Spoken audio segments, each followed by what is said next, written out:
మంచికోటి, తర్వాత ఖమ్మం మంచికంటి నగర్లో బురదలో ఉన్న ఈ సామాన్లు మొత్తం ఈ అమ్మగారులంతా అమ్మలక్కలంతా ఈ శుభ్రం చేసుకుంటారు. తర్వాత ఈరోజు ఇంత కష్టపడి జనాలకు ఈ విధంగా ఇది అయిపోయిందంటే మళ్ళీ ఈ బీఆర్ఎస్ వాళ్ళు ఎమ్మెల్యేల వాహనాలపై దాడి అంటే మరి ఆడపోయి రాజకీయం చేస్తే జనాలు దాడి చేయకపోతే ఏం చేస్తారు? ఏం పైసలు ఇస్తారా? లేకపోతే వాళ్ళకి ఏమైనా చూసేది ఉందా ప్రతిపక్షంలో?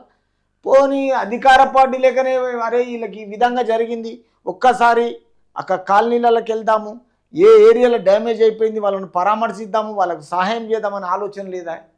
ఏముందంటే ఇంకా మానిపోయిన పుండు మీద కారం జల్లినట్టుగా ఉంటుంది. ఎవరిది? ఈ బీఆర్ఎస్ వాళ్ళు. అందుకే ఏం చేస్తుండ్రు, మొన్న హరీష్ రావు కారు పగిలింది, నిన్న ఈయన పేరు ఏం పేరు పువ్వాడ జగదీష్ రెడ్డి కార్ల అద్దాలు పగిలిపోయింది. ఎందుకంటే తప్పు చేస్తే జనాలకు కనిపించదా ఎవరి మీదకి పోవాలి, ఎవరి మీద?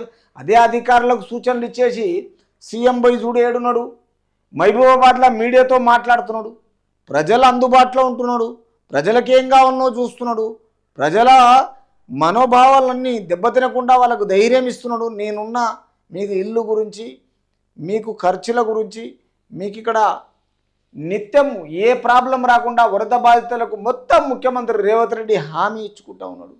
ఏమన్నా కేసీఆర్ అట్లా ఉన్నాడా? పామౌతులో పండుకున్నాడు. మరి ఈరోజు మహబూబాబాద్ జిల్లా సీతారాం తండలో పర్యటన, 3 తండాలకు కలిపి పెద్ద గ్రామం నిర్మించండి, ఆడొకటి ఈడొకటి ఉండేవాళ్ళ మూడొక దగ్గరనే పెద్ద గ్రామం నిర్మించండి అంటున్నాడు. తర్వాత రోడ్లు చెరువులు మరమ్మతులకు ప్రతిపాదనలు సిద్ధం చేయండి, పోయిన సర్టిఫికెట్లు పాస్ పుస్తకాలకు బదులుగా కొత్తవి ఇవ్వండి. అంటే ప్రజలకు ఏ ఇబ్బందులు జరిగినా ఏ ప్రాబ్లం వచ్చినా అవి కొత్త ఇన్స్ట్రక్షన్స్ ఇవ్వడం జరిగింది. ప్రతి జిల్లాలో బ్లూ బుక్ తయారు చేయాలి, సమీక్షంలో ముఖ్యమంత్రి ఆదేశాలు. అంటే ఏమి జరుగుతున్నాయి, ఈ బ్లూ బుక్ ఒకటి తయారు చేయాలి, ట్రిప్ షీట్ టైప్. ఇది ఈ విధంగా తయారు చేస్తే ఏమవుతుందంటే ఏం జరిగినా ఏం జరగొద్దన్నా మొత్తం అన్నీ తెలిసిపోతుంటాయి. ఇది ప్రజల ప్రభుత్వం మీకు అండగా ఉంటుంది, అధైర్యపడకండి, అన్ని విధాలుగా ఆదుకుంటాం. అంటే మీరు గెలిపించండి కాబట్టి సీఎం మీ అధికారంతో ఒకటే అంటున్నాడు, ఇది ప్రజల ప్రభుత్వము, మీకు అన్ని విధాలు అండగా ఉంటాము, మీకు ఏం కావాలనో కల్పిస్తాము, బుక్స్ పోతే బుక్స్ ఇస్తాము, సర్టిఫికెట్లు పోతే సర్టిఫికెట్లు ఇస్తాము, అధైర్యపడకండి అని విధాలుగా ఆదుకుంటాము అనేసి తెలంగాణ రాష్ట్ర సీఎం యనమల రేవంత్ రెడ్డి గారు చెప్పడం. తర్వాత అన్ని రాష్ట్ర ముఖ్యమంత్రి రేవంత్ రెడ్డి ముంపు ప్రాంతాల ప్రజలకు హామీ ఇచ్చారు. వర్షాల వరదలో మృతి చెందిన వారికి కుటుంబాలు ఒక్కొక్కరికి 5 లక్షలు, ముంపు కారణంగా నష్టపోయిన పంటలకు గాను ఎకరాకు 10,000 చొప్పున, చనిపోయిన పశువులకు 50,000, గొర్రెలకు మేకలకు 5,000 చొప్పున అందజేస్తామని తెలిపారు.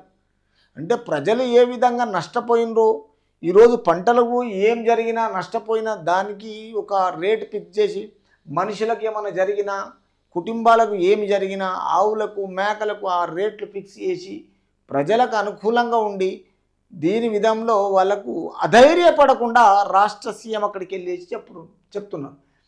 తర్వాత తక్షణ సహాయంగా కుటుంబానికి 10,000 ఇస్తామని చెప్పారు. తక్షణం ఈరోజు వాళ్ళకు చాలా ఇబ్బందులలో ఉన్నారు కాబట్టి, దగ్గర ఏ సదుపాయం లేకుండా ఉన్నారు కాబట్టి మనిషికి 10,000 రూపాయలు ఒక కుటుంబానికి ఇస్తామని చెప్పాడు. ఇటీవల కురిసిన భారీ వర్షాల్లో ముంపునకు గురైన మహబూబాబాద్ జిల్లా పురుషోత్తం మాయగూడెము శివారు సీతారాం తండలో మంగళవారం సీఎం పర్యటించారు. ఈ సందర్భంగా తండావాసులతో మాట్లాడి వారు పడిన ఇబ్బందులు తెలుసుకున్నారు. అంటే ఎక్కడైతే ఈ 3 తండాలు అక్కడ సీఎం తిరిగి ఒకటే దగ్గర ఈ కట్టుకోండి, తర్వాత పెద్దగా ఈ పెద్ద తండగా ఏర్పడుతుంది, తర్వాత అక్కడ జరిగిన సదుపాయాలు ఏమున్నాయి, ఏం చేయనాయి, ఏం లాభం ఉంది, వాళ్ళకు ఏం నష్టం ఉంది, ఎక్కడ ఈ విషయంలో భారీ వర్షాలతో ముంగిన ఈ గురైన మహబూబాబాద్ జిల్లా మాయగూడెము శివారు సీతారాం తండలో మంగళవారం మొత్తం సీఎం పర్యటించి అక్కడే ఈ సందర్భంగా తండవాసులతో మాట్లాడి ఇబ్బందులు మొత్తం తెలుసుకోవడం జరిగింది. అనంతరము మహబూబాబాదు కలెక్టర్ కార్యాలయంలో రాష్ట్ర మంత్రులు పొంగులేటి శ్రీనివాసరెడ్డి, సీతక్క, ఎంపీ బలరాం నాయకు, ప్రభుత్వ వేపు రామచంద్ర నాయకు, ఎమ్మెల్యేలు కోరం కనకయ్య, మురళీ నాయకు, గండ్ర సత్యనారాయణ, యశస్విని రెడ్డి, నాగరాజు, ఎమ్మెల్సీ తిన్మార్ మల్లన్న ప్రభుత్వ సలహాదారు.